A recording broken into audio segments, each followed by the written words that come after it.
Hello friends. Today's topic is space complexity. Last video में हमने time complexity के बारे में पढ़ा था। टाइम कॉम्प्लेक्सिटी कैसे कैलकुलेट की जाती है, एसिम्प्टोटिक नोटेशन से उसको कैसे शो किया जाता है। And if you want that thing, just click on the I button above, so you will get that video. तो आप वहां से टाइम कॉम्प्लेक्सिटी के बारे में पढ़ सकते हैं। ओके, सो आज हम पढ़ेंगे space complexity. Space complexity it depends actually on, किस किस चीज पे डिपेंड करती थी कि हमारे प्रोग्राम में हमने कितने वेरिएबल्स को यूज किया है। राइट हमारे प्रोग्राम में कितने डेटा स्ट्रक्चर यूज हैं, लाइक एरे स्टैक हमने क्या क्या यूज किया हुआ है, different type of allocation technique हमने जो भी यूज की है, and all those things. And one more thing, the function call, हमने किस तरीके से फंक्शन को कॉल किया है। All these points includes help to us to calculate the space complexity. Okay, so we'll see that thing. So the total amount of memory space used by an algorithm, okay, it includes your auxiliary space and the space used by your input variables. So what is the space complexity in simple words? Space complexity is nothing. It is a combination of your auxiliary space, जो भी आपके data structures आप use कर रहे हो, array ले रहे हो, एरे किस टाइप का बनाया है आपने, करेक्टर एरे है, इंटीजर एरे है, okay, and the space use by your input variables. तो इन दोनों के कॉम्बिनेशन को सिंपली हम क्या बोलते हैं? Space complexity. Okay, so will see कि हम इसको कैसे कैलकुलेट करते हैं in terms of big O notation. Getting? Now see, simply we have this an example. We have three variables here: variable A, variable B, variable C. Okay, a simplest statement is doing of addition A plus B and giving a result on C. Getting? तो एक simple सा code है हमारे पास। Have three variables, कितने variables हम use कर रहे हैं? तीन वेरिएबल हम यूज कर रहे हैं। आउटपुट से हमें कोई मतलब नहीं है। फॉर लूप कितने यूज हुए हैं हमें मतलब नहीं है। फॉर लूप का काम है टाइम कॉम्प्लेक्सिटी में। ओके, यहाँ पे हमें सिर्फ मतलब है वेरिएबल से कि हमारे प्रोग्राम में कितने वेरिएबल्स यूज हैं, कितने डेटा स्ट्रक्चर्स यूज हैं। तो for this program no data structure is there, simply we have three types of variable, which is which type, which is of integer type. Okay, तो यहाँ पे देखिए सिंपली मैंने इसको सॉल्व किया है। इंटीजर टाइप का वेरिएबल है। कितने वेरिएबल हैं? तीन वेरिएबल हैं।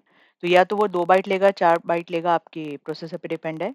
तो it means maximum it takes 4 bytes. Okay, so that means sorry, maximum it takes 4 byte, तो टोटली कैलकुलेट होके कितना जाएगा? 12 bytes. Okay, that means this 12 is in constant, so we'll consider it will execute in order of 1. Okay, so what is the space complexity for this? Order of 1. तीन variable थे, simply हमने उसको देखा कि वो किस टाइप का variable है, इंटीजर टाइप का वेरिएबल है। हमने उसके बाइट्स के साथ उसको, क्योंकि ये स्पेस की बात हो रही है ना, ये आपकी मेमोरी है कंप्यूटर की, इसके अंदर ये वेरिएबल्स कोई प्रोग्राम को एग्जीक्यूट होने के लिए कितना स्पेस लगेगा, इसको स्पेस लगेगा कितना, वो हमको कैलकुलेट करना है। Okay, so it will execute in order of 1 space it will require. Okay, now एक और एग्जांपल देखते हैं हम। This is the longest example. आप देखिए यहाँ पे सबसे पहले हमको तीन चीजें देखनी है। द फर्स्ट थिंग इज कितने वेरिएबल यूज्ड हैं। नेक्स्ट, हमारे प्रोग्राम में कोई डेटा स्ट्रक्चर है क्या, और कोई फंक्शन का कॉलिंग हो रहा है क्या। तो यहाँ पे फिलहाल कोई डेटा स्ट्रक्चर है। डेटा स्ट्रक्चर है हमारे पास एक array. Okay, I have an array of which type, of integer type. Okay, variable कितने यूज किए गए हैं देखिए यहाँ पे ध्यान से। वेरिएबल हमारे पास यहाँ पे फिलहाल हैं, एक तो हमारा वेरिएबल है कौन सा, एन। ओके, हमने एन यूज किया है, आई यूज किया है, वेरिएबल है हमारे पास एक और sum which is initialized by 0, but है तो टोटली हमारे पास कितने वेरिएबल हो गए? तीन वेरिएबल हैं, और एक एरे है विच उसका नाम क्या है, ए आर आर। और ये तीनों ही वेरिएबल किस टाइप के हैं? These are integer type, this is also an integer type. Okay, तो अब हम देखते हैं कि इसको कितना स्पेस लगेगा एग्जीक्यूट होने के लिए। हमें ये फॉर लूप से कोई मतलब नहीं है, आपको फॉर लूप पे कोई ध्यान नहीं देना है। ये जो फॉर लूप है इसमें कितने स्टेटमेंट है, nothing matters in case of space complexity calculation. Okay, तो हमको सिर्फ ये तीन बातों पे ध्यान देना है। तो देखिए सिंपली हमको इसको एग्जीक्यूट कराने के लिए कितना टाइम, कितना स्पेस लगेगा। फॉर दिस वी हैव, चलिए पहले हम एरे का निकाल लेते हैं। तो एरे को एग्जीक्यूट कराने के लिए हमारे पास है, इंटीजर एरे तो 4 बाइट का होगा, और कहाँ तक जा रहा है? मैक्सिमम इट इज एन, तो ये हो जाएगा 4 into n स्पेस लेगा ये मेमोरी में। ओके, 3 वेरिएबल हैं, तो मैंने अभी आपको बताया था लास्ट वीडियो में, लास्ट टाइम, कि 3 into कितने वेरिएबल हैं, 3 वेरिएबल हैं। ओके, तो ये क्या हो जाएगा, देखिए हमने यहाँ पे देखा था, दिस इज हियर 3 into 4, तो दैट मीन्स इट्स 12 बाइट्स। तो ये सिंपलेस्ट केस है हमारा, ठीक है, दिखा आपको 3 into 4 which is 12 bytes. Okay, तो यहाँ पे भी हमारे पास वही केस है, 3 वेरिएबल है हमारे, और ये 4 बाइट्स लेंगे तो ये हो जाएगा 3 into 4, दैट मीन्स 12। तो मैं इन टोटल आपको बोल सकती हूँ कि भाई ये हो जाएगा 4n+12। Okay, I solve this actually in the next one. See here, this is simply, ये आपका ले रहा है 4n and here you have a 12, तो that means in total you have 4n+12। तो 12 तो कांस्टेंट है, 4 इज आल्सो अ कांस्टेंट, तो maximum how much space, what is the complexity we are getting, order of n। तो ये हो जाएगा 4n+12। Okay, तो this is constant, drop it, this is constant, drop it. तो in terms of order of n is your space complexity for this particular program. तो इसका मतलब है सिंपली आप सबसे पहले देखिए कि कितने वेरिएबल यूज हैं, कोई एरे या स्टैक या कोई भी टाइप का डेटा स्ट्रक्चर है तो उसका डेटा टाइप क्या है। ओके, क्योंकि वो उतनी ही बाइट्स लेगा स्टोर होने के लिए। एक और एग्जांपल देखते हैं हम, simple, this is the this is actually iterative example, iterative function का एग्जांपल है ये। ओके, तो इसमें क्या हो रहा है, हम अगर ध्यान से देखें तो we don't want any for loop, हमको उस पर ध्यान नहीं देना है, हमको सिर्फ वेरिएबल्स पे ध्यान देना है। कितने वेरिएबल आप यूज कर रहे हैं, एक वेरिएबल यूज हो रहा है हमारा फैक्ट, सबसे पहला तो हमने यूज किया है फैक्ट। ओके, तो ये जो फैक्ट है ये कैसा बनाया हुआ है, इंटीजर, तो मतलब ये कितना लेगा, 4। अंडरस्टूड। दूसरा हमने लिया है आई, आई भी हमारा क्या बना हुआ है, integer, that means it is 4। N is also 4। Okay, now देखो यहाँ पे ये एक टाइप का ऑक्सिलरी फॉर लूप है ना, विच इज टेकिंग 4 बाइट्स। ये पूरा के पूरा जो फॉर लूप है, दिस हमने आई भी हमारा इनिशियलाइज यहीं पे है। ओके, तो इट विल टेक, ये पूरा फॉर लूप जो है ये it will take 4 bytes to execute. Understood. तो कितना हो जाएगा बताइए,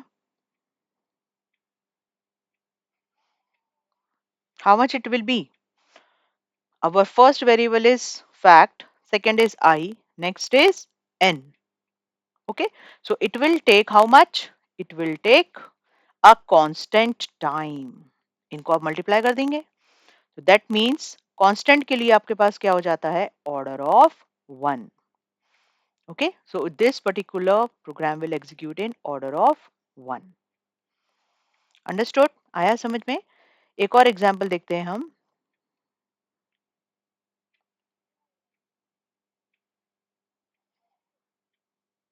now this is that example जो अभी हमने लिया था, हाँ ये वाला, उसी को सेम फैक्टोरियल को ही हम रिकर्सिव में करेंगे। ओके, रिकर्सिव में देखते हैं कि हमको कितना टाइम लगेगा, कितना सॉरी स्पेस लगेगा to execute this. So how much you have an variable, right, एक वेरिएबल एन है हमारा, और बताइए एक फंक्शन है यहाँ पे, just understood, this is one function here, ठीक है, if else return, if else and return. Okay, these are the auxiliary spaces, but it calls how many times, it calls n times. Okay, so it will be 4 into n. Okay, so it will be 4 into n क्योंकि ये n times call हो रही हैं सारी की सारी, right? तो that means 4 तो लग गया हमारा किसके लिए, for our n variable, this is for n variable, and 4 into n, 4 into capital N, for our these auxiliary spaces, if, else, return, all these keywords. So this is N and 4N, और ये सब कुछ इसके अंदर है। Okay, ये if, else, return सब कुछ उसके अंदर है, तो that means 4 plus 4N। Okay, तो ये तो कांस्टेंट है, छोड़ दीजिए। तो that means how much you are getting, order of 4n, I can say, और in simple words order of n। This will be the space complexity for this particular recursive function. Understood? So hope आपको समझ में आया होगा। आप इस तरीके के और एग्जांपल्स लेके सॉल्व करके देखिए स्पेस कॉम्प्लेक्सिटी के। And if you are getting any doubts, just let me know in the comment section. Okay, तो आप बहुत सिंपल सिंपल बहुत सारे एग्जांपल्स आपको इंटरनेट पे मिल जाएंगे। You can just take the code and calculate the space complexity, try to calculate it. It depends on only variables, how much data structures will be used, उसका data type क्या है, उस तरीके से ये कैलकुलेट होगा। ओके, सो hope आपको समझ में आया होगा। Just do share the videos with your friends, and if you have any doubts, just let me know in the comment. Okay, bye.